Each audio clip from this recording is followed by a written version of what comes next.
أغرب جريمة دولية حصلت لأم سعودية وبنتها الكويتية. تبدأ الحكاية لأم من أصل سعودي اتجوزت ساري من الكويت، وعاشوا وتخلفت بنت اسمها عقيلة. كانوا عايشين في الكويت، وفي الأثناء دي وعلى فترة كده اشتغل عندهم سواق كان من مصر، وكان اسمه عبد التواب وعنده 45 سنة. كان بيشتغل معاهم لمدة طويلة قوي، وكان ما بينهم خلاص بقى في عشرة، وان هم يعتبروا كانوا اهله في الغربة، لحد لما في يوم جمع خلاص فلوس استكفى بيها عبد التواب، وقرر هو ينزل لمصر تاني يعيش وسط اهله.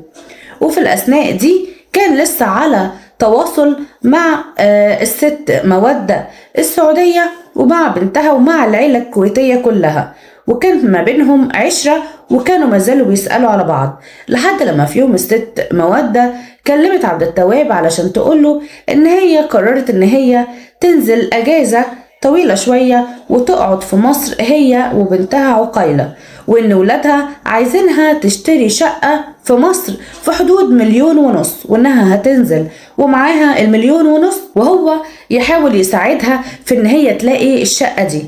ساعتها عبد التواب رد وقال لها طب وليه تشتري شقة ب1.5 مليون لما انت ممكن تشتري مزرعة كاملة في بلد ريفية اللي فيها اختي وجوزها. وهنا طبعا حاول يقنعها بالمزرعة ان هي هتبقى استثمار اكتر من الشقة، ان فيها اراضي حواليها وبتتزرع وبيطلع منها محاصيل زائد البيت اللي فيها، فبالتالي هيبقى استثمار وان هي هتجيب اكتر من 1.5 مليون بكتير بعد كده، وان ده احسن استثمار اكتر من الشقة. وفضل وراها لحد لما اقنعها، وبالفعل نزلت الست مودة هي وبنتها عقيلة، والمفروض ان هم كلموه علشان يجي يكون في استقبالهم، وبالفعل اجر عربية او جاب عربية وجالهم واستقل بيهم لحد المطار وخدهم. هنا طبعا الست مودة قالت له ان هي غيرت رأيها، وان ولادها مش موافقين على موضوع المزرعة، وان هم عايزين شقة يشتروها عشان يقدروا يبقوا ينزلوا فيها في مصر من وقت للتاني. هنا طبعا حاول يحس ان هي او حس ان هي خلاص البيعة هتروح من ايده، حاول ان هو يقنعها تاني ويفضل يلعب في دماغها ويقول لها طب بصي انت تيجي وتشوفي المزرعة بنفسك ومش هتخسري حاجة، ولو عجبتك هاتي الفلوس معاكي، ولو عجبتك اشتريها، لو ما عجبتكيش ما تشتريهاش ونشوف الشقة اللي انتوا عايزينها، لحد ما تبدأ تشاور نفسها تاني وتوافقوا على ان هي تروح وتشوف المزرعة يمكن تغير رأيها تاني. وطبعا عبد التواب كان متمسك بالموضوع ده قوي، لانه في الاثناء دي راح كلم اخته اللي في البلد وجوزها واخواته علشان خاطر يقنعهم بموضوع ان هم يبيعوا العزبة دي بمقابل مبلغ 1.5 مليون، ولكن هو كان هيبقى مفهم الست على مبلغ تاني، فهيطلع له فرق في المبلغ، الفرق ده هيوزع عليهم او هيديهم منهم نصيب فوق تمن العزبة اللي هيبيعها. وعشان كده هم اقتنعوا، وكانت بالنسبة لهم صيدة حلوة او فيها مكسب حلو هيعم على الكل. وبالفعل اتفقوا على يوم ان هو ياخدهم ويوديهم لحد المزرعة، وعد عليهم فعلا وخدها هي وبنتها، وكان معاهم شنطة هاند باج كده كان المفروض ان هي فيها الفلوس عشان لو تمت الموافقة او عجبتها العزبة كان يتم الشراء فورا على طول، ولو ما لقوش كانوا يروحوا يشوفوا الشقة. وفعلا وصلوا لغاية العزبة، واول لما وصلوا هناك بدأ يلف بيهم كده شوية عشان خاطر يتفرجوا عليها، لكن عقيلة كانت تعبانة من السفر، وداها للبيت اللي بتاع اخته او بتاع اهله اللي هناك انها تستريح لغاية لما والدتها تتفرج على العزبة. ولكن ساعة لما اتفرجت على العزبة ساعتها قالت له ان دي في منطقة نائية وبعيدة قوي ومش عجباها خالص، ومفيش حد هيقدر يعيش هنا، واحنا بصراحة لا، احنا عايزين ناخد شقة ونعيش في مصر في البلد نفسها مش في منطقة بعيدة كده اهو، لانها كانت في محافظة صملوط، فكانت منطقة بعيدة ونائية ما كانتش حابة ان هي تعيش هناك. واول لما بدأ يحس ان هي هتبدأ تتراجع في شراء العزبة أو إن الفلوس والسبوبة هتروح من إيده، كان في بير هناك بتاع الأرض الزراعية دي اللي في العزبة اللي هي بتتروي منها الأرض. قام زققها وموقعها في البير، وأول لما وقعت طبعا ماتت على طول. وهنا بدأ يفكر هيعمل ايه مع بنتها اللي كانت عمالة تتصل بيها وترن عليها، ولكن امها مودة ما كانتش بترد ولا في اي حاجة، والموضوع اتأخر وامها اتأخرت وما بتردش على التليفون، وبعد كده التليفون اتقفل. فهنا بدأت تقلق عقيلة وبدأت تبعت لاخواتها في الكويت واهلها في الكويت صور للعزبة اللي كانت مصوراها، وقالت لهم ان امها اختفت بقالها فترة، تليفونها مقفول وما بتردش عليها وهي لوحدها في البيت وخايفة.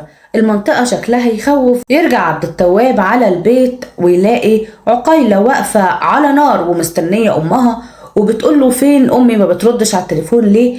قال لها ان هي عجباها العزبة وعمالة تلف تتفرج عليها، بس تليفونها ممكن يكون قفل شحن ولا حاجة. لكن هي قلقت وخافت قوي، وكانت حاسة ان هو بيكذب، وحست ان امها جرالها حاجة. في الاثناء دي عبد التواب لاحظ ان هي شكت فيه، قام هجم عليها وموقعها على السرير وحاول يشل حركتها باي شكل، واداها ضربة على دماغها بآلة حادة، ولكنها ما حصلهاش حاجة، وفضلت تحاول انها تقاوم لحد لما بدأ يطلع صوتها، قام طعنها عدة طعنات لحد لما ماتت. واول لما ماتت خد شنطة الفلوس علشان خاطر يشيلها بسرعة، بياخد الشنطة وبيفتحها ويلاقي ان جواها ما كانتش الفلوس ولا ال1.5 مليون، يلاقي جواها سندوتشات وحاجات حلوة ومية وحاجات ساقعة لزوم الطريق. وكانت دي الصدمة الكبيرة بالنسبة لعبد التواب، وهنا ما كانش عارف يعمل ايه ولا يعمل ايه في جواز اخواته اللي هو موعدهم ان هو هيديهم من الفلوس، وانه كمان فوق كده ارتكب جريمة. كلمهم وقال لهم على اللي حصل، وان ان هو قتلهم غصب عنه، وطلب منهم ان هم يساعدوه وان هم يرموا كمان البنت في البير. هنا طبعا رفضوا وقالوا له لا طبعا البير دوت هو اللي احنا بنروي منه الارض الزراعية، واكيد الموضوع هيتكشف. قال لهم ما هو احنا بعد كده هنردم البير ده.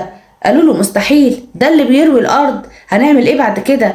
قال لهم ان انا هبنلكوا بير تاني من الفلوس اللي معايا، وساعتها انا هتكفل بكل مصاريف هتدفعوها. وكانت تكلفة بنى البير ده او حفر البير ده كانت حوالي 150,000 جنيه، وهم ساعتها اللي دفعوا الفلوس ودفنوها فعلا في البير وردموا البير. ولكن اللي حصل بعد كده تم البلاغ من السفارة الكويتية للسفارة المصرية بتغيب الست وبنتها لفترة من الزمن. وطبعا هنا خدوا قرار ان هم يطلعوا على طول على المحافظة اللي تابع ليها العزبة، لان طبعا البنت عقيلة كانت بعت لاخواتها صور العزبة، ومن هنا توصلوا كمان من رقم التليفون المكالمة، عرفوا مكان التليفون فين ووصلوا للمكان. واول لما راحوا شافوا المكان طبعا كان عبد التواب دهن الاوضه اللي حصلت فيها الجريمه اللي قتل فيها البنت، وكان دهنها لسه جديد. اول لما تروح الشرطه وتسال عبد التواب عن البنت وعن امها، يقول ان هما فعلا جم معاها العزبه علشان خاطر يتفرجوا عليها، ولكن العزبه ما كانتش عاجباهم، وقرروا ان هما يشتروا الشقه، وخدهم ووصلهم لحد القاهره تاني، ونزلوا في سوق معين عشان يشتروا حاجات. ومن ساعتها وهو ما يعرفش عنهم حاجة. لكن طبعا الشرطة كانت شاكة في كلامه، كان فيه كلام كتير متضارب مما أثار الشك حوله أكتر. وهنا هم بيفتشوا البيت اللي في العزبة لقوا إن فيه أوضة لسه مدهونة جديد، ولما سألوه قال إن هم كانوا بيجددوا البيت مش أكتر. زاد الشك جواهم أكتر، وأثناء اللف في العزبة يكتشفوا إن البير الوحيد اللي بيروي الأرض الزراعية اللي في المزرعة ان البير ده مردوم. وهنا طبعا يزيد شكهم اكتر، ولما يسألوا يقولوا احنا بس فكرنا نردمه، وان احنا بنحفر بير جديد يكون اقرب للارض الزراعية. كلامه كله كان متضارب وشكوا فيه، ولكن تم القبض عليه عشان يحاولوا يخلوه يعترف، وتحت الضغط طبعا وتحت التهديد اعترف بكل حاجة واعترف بالجريمة وقال على كل حاجة، وان اجواز اخواته ملهمش اي ذنب في حاجة، هم بس ساعدوه لما وعدهم ان هم هيديهم من الفلوس بعد كده. وطبعا تم القبض عليهم، وهو طبعا خد اعدام، والناس التانية او اللي كانوا مساعدينه خدوا 25 سنة سجن. وطبعا دي كانت نهاية الحكاية بتاعت النهاردة اللي بتعلمنا ان اتقي شر من احسنت اليه، وان مش اي حد مهما كان قريب منك انك تديه الثقة الكاملة في اي حاجة، ولا في فلوس ولا في الكلام ده كله. احنا دلوقتي في زمن ربنا يستر علينا من القريب قبل البعيد. خدوا دايما حذركم من اي حد، ما تدوش الثقة الكاملة.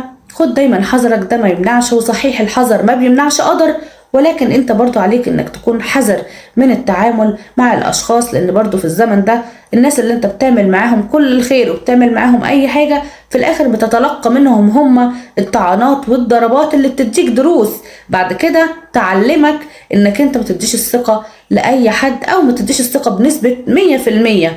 دايما نخلي فيه كده اهو حتة احتياط، والاحتياط واجب، ملاش نعمل كده. وطبعا دي كانت حاجة بصراحة مؤسفة جدا، ان هو عايش في كنف العيلة دي، وكان في بينهم عشرة ومودة ووثقوا فيه ثقة كاملة، وكانت في النهاية دي هي النهاية، وان هم يصبحوا ضحايا ليه بغرض الطمع. لكن الطمع اللي في طبع البني آدم ما منعهوش ان هو يرتكب جريمة كاملة، وفي الاخر ما يلاقيش الفلوس ويكتشف ان هي مجرد اكل وشرب في الشنطة، عشان زي ما بيقولك الطمع قل ما جمع. ودي كانت حكاية النهاردة، اتمنى ان هي تكون عجبتكم، وما تنسوش لو عجبتكم تعملوا متابعة ولايك وشير، وتستنوني كل يوم في حلقة جديدة، حكاية جديدة او مشكلة جديدة من كلام من القلب. دمتم في حفظ الله. مي علي.